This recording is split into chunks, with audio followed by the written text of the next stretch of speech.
Hello, I'm Ann, and today I'm going to present on the topic advanced persistent threats. So, what exactly is an advanced persistent threat and who they are, how they operate, and how to stop them? So, let's begin. Now, what exactly is an advanced persistent threat? So, an APT is a prolonged targeted cyber attack where the intruder gains network access and remains undirected for months or years. So, it takes years for gaining the knowledge about an organization or a government body and then attacking them and then remaining silent for over other years and getting the all the info and knowledge. So there are three words. We have three words: advanced, persistent, threat. So advanced is custom built-in tools and zero-day exploits. Now, what exactly zero-day exploits is? Zero-day exploit does not want an interaction from this other party.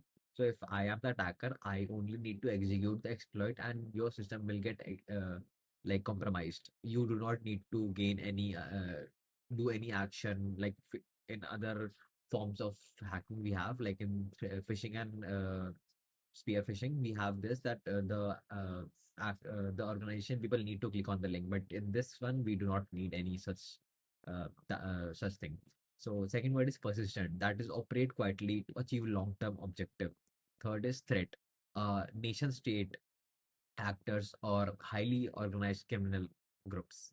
So these are the threats. Now, primary target would be best suitable for government agencies, defense contractors, or critical infrastructures, and large enterprise organizations such as MNC, where data has strategic or financial advantage.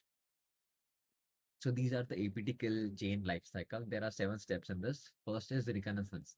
Reconnaissance stands for like gathering intelligence on the target, people, systems, and then exploitable vulnerabilities. So like it's like gathering all the stones together which can be thrown to the organization. This is a simple analogy. Second is initial access. Initial access is like throwing a stone and then the glass breaking down, but the other person does not know that glass is broken. So it's like exploiting a vulnerability or using social engineering to gain a foothold in the target environment. Establishing persistent. So installing backdoor or malware to maintain a long-term undirected access to the network. So it's like sealing that uh, cracked glass with the exact same size of glass so that we can establish a persistent connection so that when we need to enter, we could just remove the glass and put it back. So privilege escalation, moving from limited user access to admin or root level control of critical systems. So this is basically uh, elevating our crack to a higher body like a HOD or a branch head. That would, gaining access to those accounts would come in under privilege escalation. Lateral movement, spreading across the network to reach a high value system and sensitive data. Then comes data exfiltration, that is quietly executing the data over sensitive data over extended period to avoid triggering alerts. Cover attacks, deleting logs, concealing evidence so that they do not get to know that we even entered in the first place. These are the 7 steps that we need to follow: reconnaissance, initial access, then establishing persistence, privilege escalation, lateral movement, and then data exfiltration and covering our own tracks. Now, these are the tools and tactics for APT actors. What APT actors use tools and tactics are custom malware, which a high advanced hacker creates on their own and use. Zero-day exploits, unknown vulnerability with no available patch before the defenders can respond. Living off the land, abusing legitimate tools like PowerShell and WMI to blend into normal activity. Then there comes spear phishing, which will be targeting emails crafted to deceive specific individual within an organization. Then comes supply chain attacks, compromising trusted software or hardware vendors to reach the real target. Then comes command and control, covering C2 channels to issue an instruction to compromise systems remotely. Now, how APTs get in common entry points attackers exploit. Spear phishing, which is the common and which is majorly in around 70% of the APTs. Spear phishing is responsible for users allowing hackers to get into the systems. Then comes supply chain, compromised vendors or Trojan software updates, unpatched apps, stolen credentials. A user's credentials may get leaked and the hackers may have got hands on to that and use that to exploit into or get into the organization. Then comes watering holes. Website victim frequent are infected to deliver malwares, insider threats, malicious insider of physical address, physical access to internal threats, internal systems. Now let's do case study, the SolarWinds attack, one of the most significant supply chain attack in the history. Now, how they processed is like a four steps: build, build process compromised. Attackers linked to Russian SVR, infiltrate SolarWinds Orion software, build pipeline directly. And then 18,000 orgs, and then 18,000 orgs affected. A Trojan software update was pushed to organizations worldwide during 2020. And in 9 months,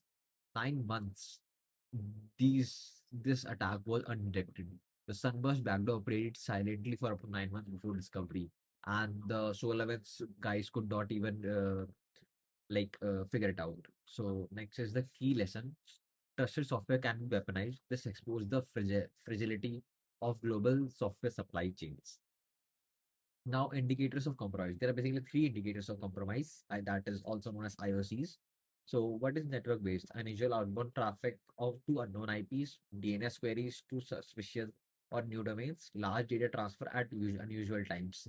These factors may tell the SOC or the security in charge that there has been something that of compromise to the organization. The next is host based: unexpected new privileges or channels, unfamiliar processes running in the background on the system, modified or delete system logs, unknown executables or script presence.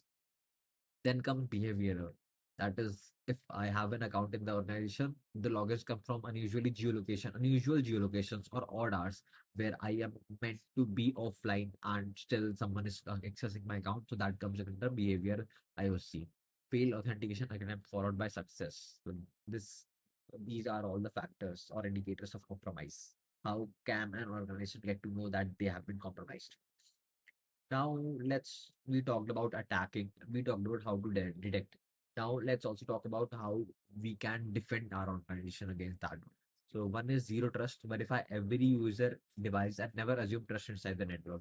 This is one of the major lookups we organizations are taking in defensive control against APTs. Next is MFAs, block credential-based access even when passwords are stolen. So MFA is multi-factor authentication. This also includes generated MFA code of the Google Authenticator that we could use to log into systems in addition to a network, in addition to a credential base like a password login plus OTP. Next is network segmentation, isolate systems to contain lateral movement after a breach. EDR continuously monitor endpoints and understand threat in real times.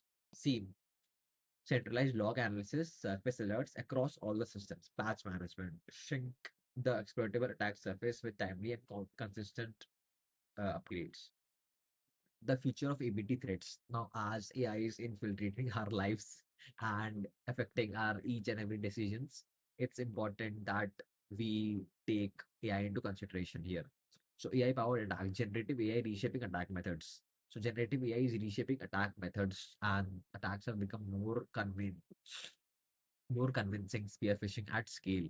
Deepfake voices used to impersonate executives. This is one of the major series of scams that were happening using deepfake voices and videos. So infrastructure targeting, expanding attack surface beyond IT networks. OT and ICS systems increasingly targeted it. Cloud environments, a growing focus for APTs. Hybrid warfare, cyber and geopolitical conflict converging, activism blending with state-sponsored espionage, APTs used as instruments of political conflict. Now, defend your organization now. Run a threat assessment, identify your exposure to APT attack actors, and map your highest risk assets. Invest in detection, deploy EDRC and network monitoring to catch threats early.